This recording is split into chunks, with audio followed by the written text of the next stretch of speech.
जमजम news India channel में आपका स्वागत करता हूं। सभी भारतवासियों को मेरा प्यार भरा सलाम, आदाब, जय हिंद, जय संविधान। भाइयों, आपको एक बात बताना चाहता हूं कि फिलहाल हमारे देश में एक घटना को लेकर बहुत बड़ा बवाल होते जा रहा है। हर जगह हमारे देश में रैलियां निकाले जा रहे हैं, बंद पुकारा जा रहा है। देश में हर नागरिक आक्रोश में नजर आ रहा है। आज हमारे देश में बम्बई के जहां पर करीब बदलापुर नामी एक गांव है, जिस गांव में एक स्कूल में नाबालिग लड़कियों के साथ अत्याचार के आरोप में अक्षय शिंदे नामी व्यक्ति को स्थानीय पुलिसों ने उसे हिरासत में ले लिया है। साथ ही आरोपी अक्षय शिंदे से हमें एक ऐसी जानकारी भी प्राप्त हो चुकी है कि अक्षय शिंदे की शादी को लेकर उसकी 3 पत्नियां बताई जा रही है, लेकिन उनमें से कोई भी अक्षय के साथ अभी फिलहाल नहीं रह सकती। इस बीच पुलिस की जांच आरोपी की अक्षय शिंदे से अपना जुर्म कबूल कर लिया है। आरोपी अक्षय शिंदे के खिलाफ रिकॉर्ड वीडियो बनाया गया है और पुलिस इस बयान को बड़े सबूत के तौर पर कोर्ट में पेश कर रही है। बोर्ड को भी नए कानून में लाने का प्रयास जारी है, मगर केंद्र सरकार इस देश में गैर मतलबी कानून बनाकर देश में जो हत्यारे हैं, इन हत्यारों को छुटकारा दिखा रही है।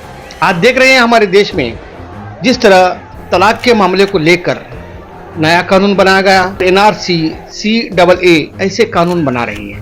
अब इन कानून के ऊपर अगर जोर डाला गया है तो इसमें देश का क्या फायदा है, ऐसा कोई भी नहीं बता सकता। मगर हकीकत में अगर देखा जाए तो हमारे देश में आज बच्चों के साथ जो यौन शोषण हो रहा है, उसके लिए कानून होना बहुत जरूरी है। आज हमारे देश में इस तरह के कानून नहीं है। कानून बलात्कार के आरोप के कानून है, मगर उसमें नरमी दिखाई दे रही है। नरमी रहने की वजह से हत्यारा अदालत से जमानत ले सकता है, हाई कोर्ट या सुप्रीम कोर्ट से भी उसे जमानत मिल सकती है। इसीलिए हत्यारा जेल से रिहा हो जाता है।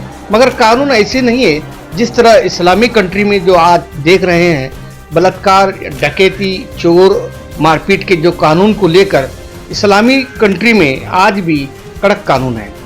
आज बलात्कार के आरोपी को फांसी की सजा दी जाती है।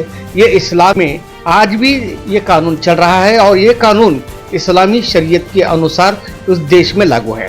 इस्लाम में कभी किसी को इस तरह की हरकत करने वाले को माफी नहीं है। इस्लाम ने खास तौर पर मुसलमानों को नहीं बल्कि पूरे देश के, पूरी दुनिया के लोगों को ये आदेश दिया है कि इस्लाम एक शांति का मजहब है और इस्लाम में इस तरह की हरकत को बिल्कुल नागवारा बताया है।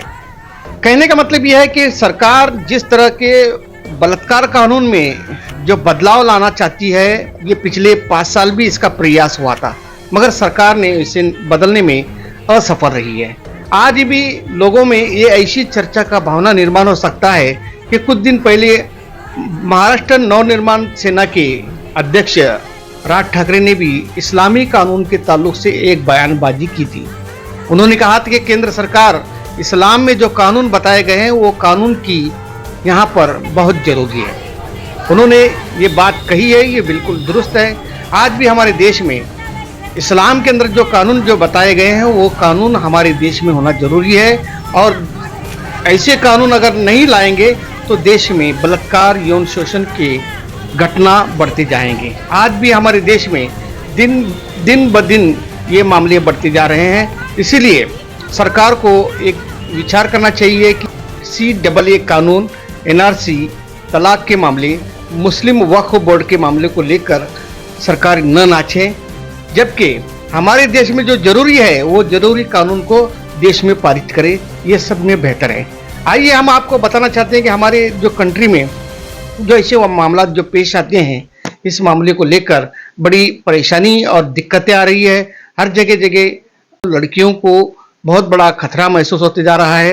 हमारे देश में आज भी नारी को बड़ा सम्मान दिया जाता है और उसी नारी के खिलाफ इस तरह की हरकतें आज देश में पाई जा रही है। ये हमारे देश में संविधान के विरुद्ध है, हमारे देश के कानून के खिलाफ है। मैं सरकार से विनती करता हूं कि जिस तरह से बलात्कार, यौन शोषण, डकैती और ऐसी जो मामला के जो केसेस है, इन केसेस में बदलाव लाएं और इन केसेस में बदलाव लाकर इस्लामी कानून के तहत जिस तरह इस्लामी शरीयत में जो बताया गया है उसके कानून को अमल बजावनी करके पूरे देश में ये कानून को अमल में लाएं।